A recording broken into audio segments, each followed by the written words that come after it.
Hi, I'm Lola. I'm in second year at the University of Surrey and I'm studying modern languages, which is called a dual language degree. So I do half of my courses French and half of my courses in Spanish. And I'm currently in second year and next year I'll be going on my placement year. Hi everybody, I'm Azka, so I'm also a student here at Surrey. I study psychology and I'm in my third year. Psychology is a 3-year course, it's my final year. Currently I'm just working on my dissertation, which is what you submit at the end of your degree for most courses. And after university, I'm going to be starting my master's.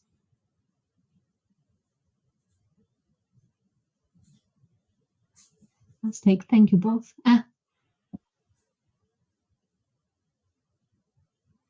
Okay, so I'm going to talk a bit about my study area. So you can see here, I've got a picture of my study area. At the moment, I'm at home, so that means I'm not at uni. So usually when I'm at uni, I'll have a different study space to my bedroom or something like that. Because I find it's really important to sort of separate your personal space from where you study. Because if I go home and I know if I get my laptop up on my desk at uni, I'm going to get really stressed out. I'm going to keep thinking about the assignment and not going to have any downtime. Whereas if I have sort of my study area in a separate place to my own room, so at home I'm very lucky to be able to have a different space in which I can study.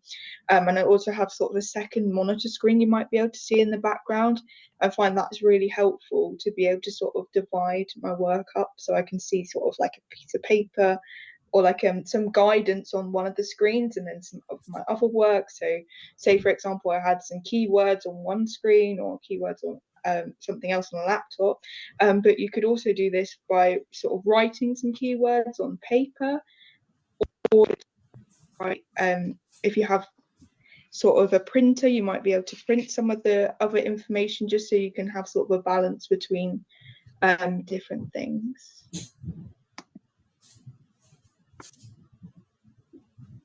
Okay, so moving on to my study area, you might notice that all 3 pictures look quite different.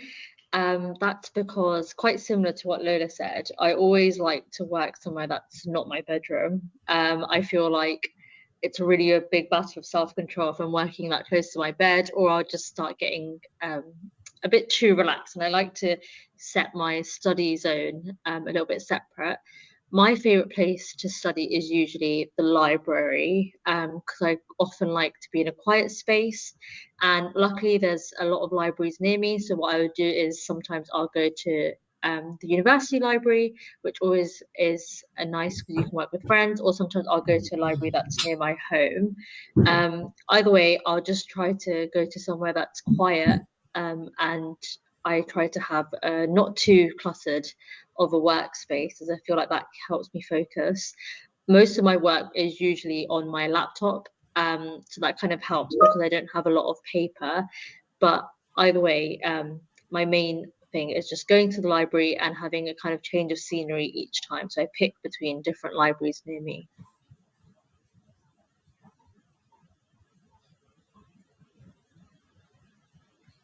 Okay, I'm going to talk a bit about my timetable, which you can see here.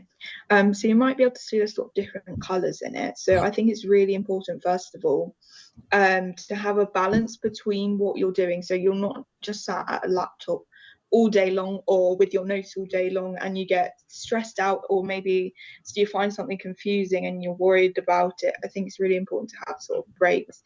So you can see I've got different sort of exercise scheduled into the timetable. And then also other breaks. So I like crocheting, so I've got sort of like a craft break, and it's my sister's birthday next week, so I might do some baking tomorrow, that kind of thing.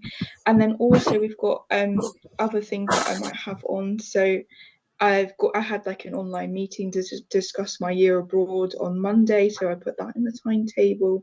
But I also just want to say, your timetable doesn't go to plan or something happens that means you have not gone for a run this morning, which I didn't do because I wanted to sleep in longer, you can just switch things around, or maybe say actually I'll do that another day. And also if you're not, for example, if I'm not on this portfolio task that I have to do, or I've not revised that topic, it's okay. because you can put it in a different time and you can change things around. And I think it's really important that, you know, if things don't go to plan or the way you've planned it, it's okay. Just make sure that you're really like scheduling the different things that you need to have, and also getting a balance of extracurricular activities in there as well. For example, a walk to help you sort of decompress. I think that's really important.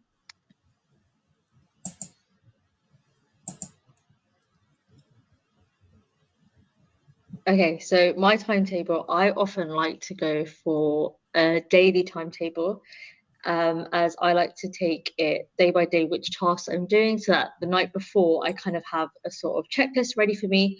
I often treat my timetable as, yeah, like a sort of checklist, so I know what I'll be doing for the day. I know the font is a bit small on the right hand side, but what I do include is it's not always just a study timetable. So quite similar to Lola's actually, I'll include everything throughout the day. And I feel like when you're a student, it's really unrealistic that your entire day will be spent studying. You're going to have extracurriculars or you're going to have some downtime. And I find the best way to just get it all on the timetable so that you know which bits of your day will be spent studying and then which parts you can relax for, and then you don't have to feel bad about either because you scheduled it in. So if you do like zoom in into the timetable, you can see that I've got parts about where I'm working on an essay, and then I've also got points where I'm walking to the gym and taking parts in sports that I like. So it's all about just incorporating all the different stuff and then getting it onto the timetable. I think picking between whether you prefer a daily one or a weekly one or even like a monthly one, it's all up to personal preference. There's no right or wrong answer. It's always just what works for you. So yeah, I think for me, I really enjoy having a daily one, and then I try to go by either half an hour or like hour increments. Um, and yeah, even once again, like similar to what Lola said, I don't really beat myself up too much if I can't stick to the timetable. And that's what's great about having a daily one, is you can always just shift things along to the next day. It's more so that I just know what I've got ready for me waiting when I wake up in the morning, rather than trying to think about all the different stuff I've got to get done. And it just relieves that mental pressure off you.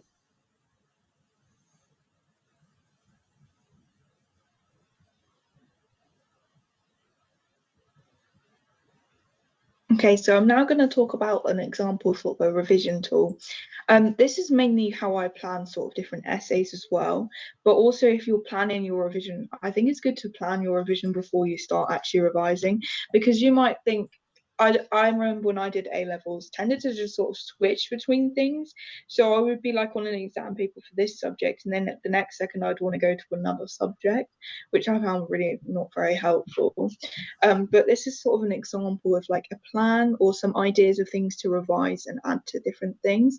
So I've got some of the keywords of what I want to research, or say what you want to revise. So you might have, I don't know, your keyword, you need to revise, I don't know, like motivation for languages studying or something like that, related to your subject.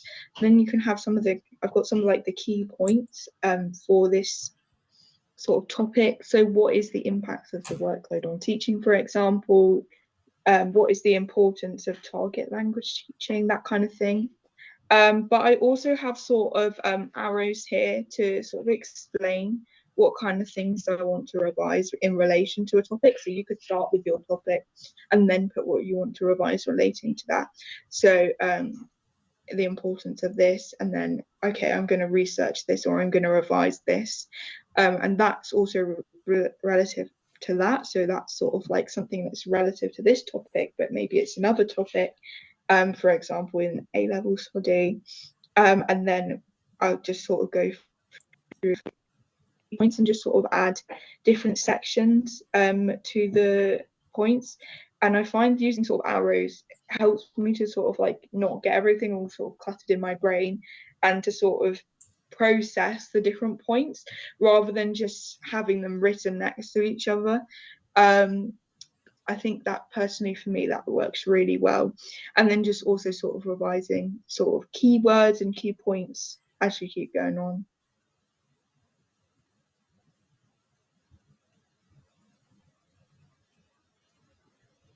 Okay, so my revision tool, as you can probably tell by the picture, my favorite one is flashcards. And it's a method that I've been using for quite a long time now. So that's how I definitely know that it works for me. On the left, you can see an example of physical flashcards that I've made. And I think during my time at school and when I was doing my A levels, I definitely was more inclined towards using physical flashcards. As I've gone more into university, I did mention, so a lot of my work is now on my laptop. And so I found myself using digital flashcards. So I'm sure a lot of you will have heard of Quizlet. That app or that website is my personal favorite one to make flashcards on. And I also find it really useful that you're able to find other people's flashcards and use those as well. I think what I prefer the most about flashcards is that it actually, and this is something that I study in psychology, it transfers your memory towards long-term memory from short-term memory. So each time that you repeat and rehearse your flashcards, you're storing it into your long-term memory. And I've definitely found that works for me. I have tried a lot of revision tools in the past. Um, and once again, like similar to picking between how to, make a timetable, I think revision tools is something that you definitely will need to try a few or try a couple at least to see what works for you. Something that might work for one person doesn't always work for another. Um, but I think a good place to start or a good thing to test out would be flashcards. I also like that I'm able to break down my information. I think with my subject in particular, I think psychology can sometimes be quite content heavy, or it might feel like there's a lot of memorization at certain points. And it's quite overwhelming when you've just got pages and pages of information to learn. So being able to cut down the information, condense it, and it also sometimes forces you to take out all of the filler bits that aren't important.